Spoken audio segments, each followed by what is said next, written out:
All right, guess who is back? I'm back, and today I'm bringing you my next rant.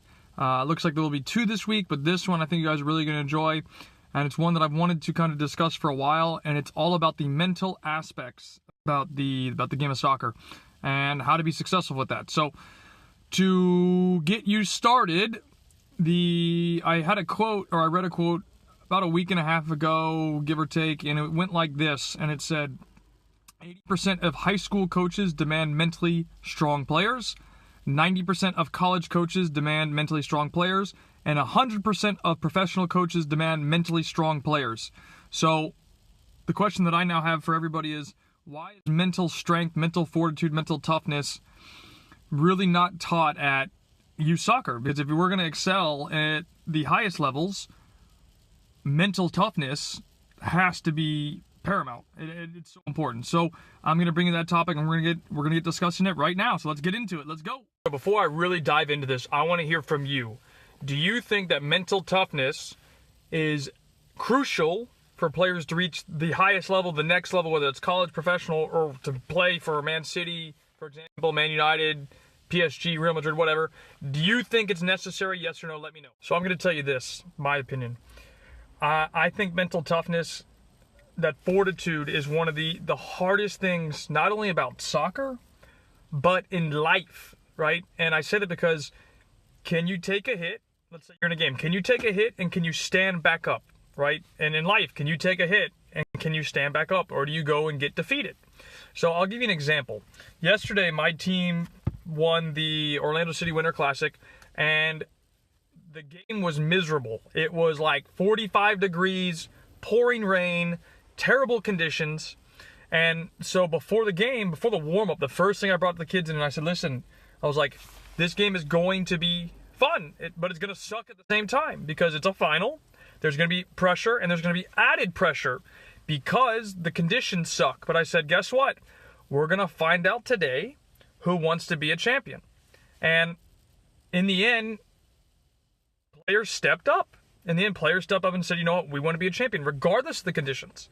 And that's a mental trigger. That's a mental thing to say, you know what, I'm not going to lose today. I'm going to step up and take charge and take command because it's tough. I mean, they could easily back down and said, you know what, nah, I don't care. We're going to lose, whatever. It's too cold. Whatever, we'll throw an excuse. It's an excuse. Whatever they want to say is the reason why we lost. It was too cold, my hands were freezing, I couldn't feel my feet, whatever. But it's the same conditions that the other team had, right? They had the same conditions. And that comes down to resolve, having that inner fight to say, you know what, regardless of the circumstances, I'm going to step up and I'm not going to hide. And I like to use that word a lot, hiding. Too many players in this country, even at the highest level, our best players hide. Now, it's hard. Mentally, you have to be so tough here if you want to play at the next level, because it is a grueling process. Now, the question is, how do you develop mental toughness? How do you develop that? So let's discuss this. I'm going to do my answer to this. I'll do it tomorrow, a live video again. But there's a couple more things I want to talk about. But again, we're going to discuss mental toughness. How do you survive in that?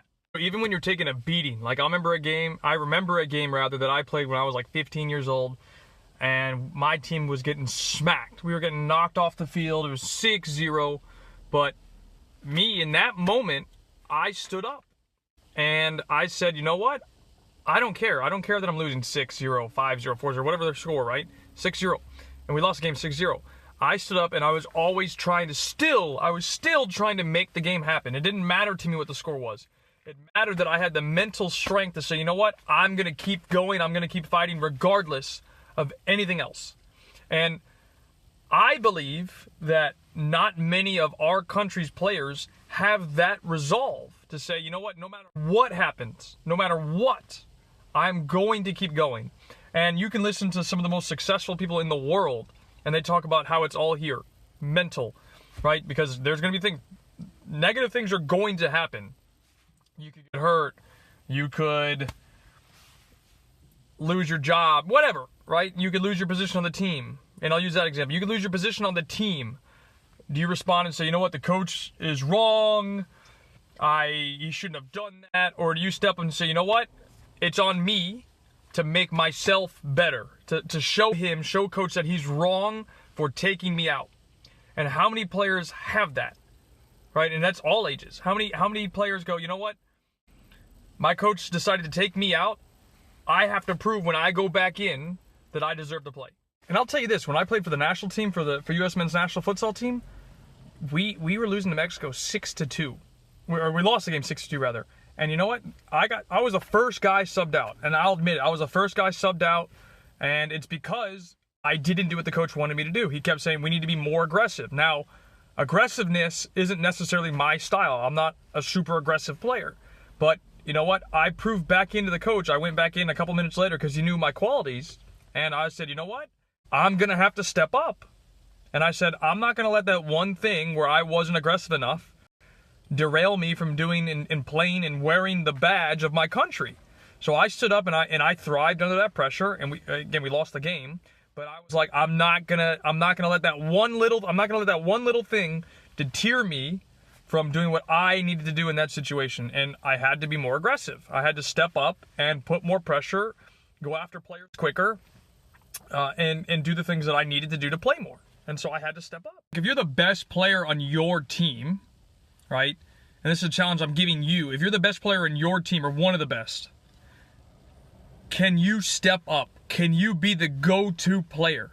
Right now, when I played futsal, when I was on the national team, I was directing everybody. I was saying, go here, do this, keep the ball. Because one of the things, obviously, typical of American soccer and obviously futsal is we aren't the best at maintaining possession of the ball. And the purpose, right? There's a purpose behind doing that. So I was always instructing and directing the team, keep the ball. Because in futsal, especially when you have the ball, it is essentially impossible for the other team to score. And in a court that's that small, if you lose the ball in, say, a bad position or lose the ball, period, there is a high potential, at least for a good shot from the other team. And obviously that leads to potential of a goal. So you have to, again, that's mental. I was like, you know what? I'm going to lead this group. I'm going to be the guy. I want to step up for my country, right? And that was me mentally telling myself, I'm going to do this.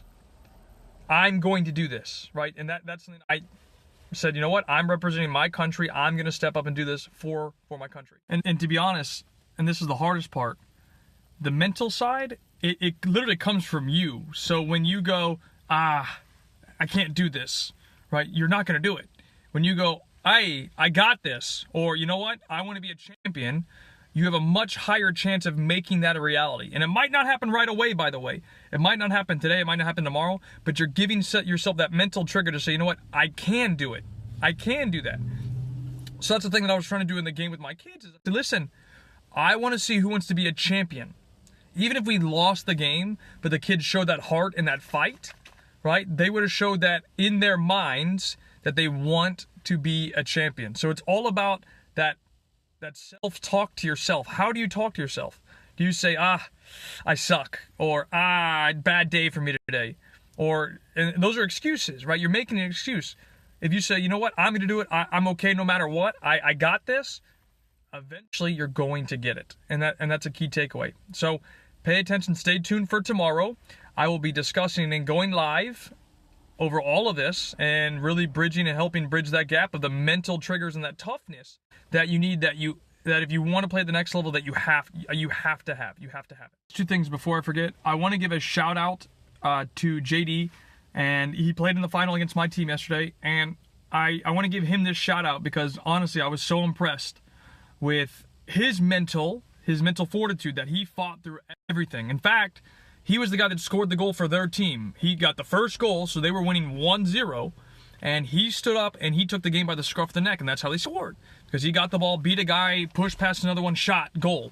And that's mental, right? To be like, I'm going to put the game on my back in a final. There's a lot of pressure riding on that, because guess what? You make one mistake in a final, regardless of the level, it could cost you the game. And that's why I'm saying he showed that he could be a champion, and his team didn't win, but mentally, he's showing that he can hang and that he will be a champion in longer time. And that will take time to develop. But for me and a guy that coaches him, I'm proud of that mental stuff. It's tough. The second part is, and I'm talking about the national team again, is you guys might remember this. I told you that when I got there, I didn't know anybody. I didn't even know the coach. I didn't know any of the players. So, like, I had to stand up and say, and I could have hid, and I could have been like, you know what? I'm here on the national team. I'm just glad I'm here. I'm cool with sitting the bench. And I could have taken that mindset and be like, you know what? I'm going to let these guys play. But I fought for everything that I had because I wanted to play. I wanted my shot. I wanted my chance to represent my country. And I am so honored and privileged to have got 2 starts, got my first goal, and even got an assist. And, like, not everybody gets to say that they got to play for their national team and scored, starts, assist. That was monumental for me. Monumental. Game-changing, really. And it all started because of this. I've gotten a few questions from people on how to develop mentally tough players. And tomorrow during my live video, I will share and discuss how I'm going to do that. So make sure you stay tuned. Right now I'm out at a high school game. Freezing, as you can tell, so it'll be fun. But anyways, yeah, stay tuned for tomorrow's live video, and I'll share exactly how to develop mentally tough players. See you then.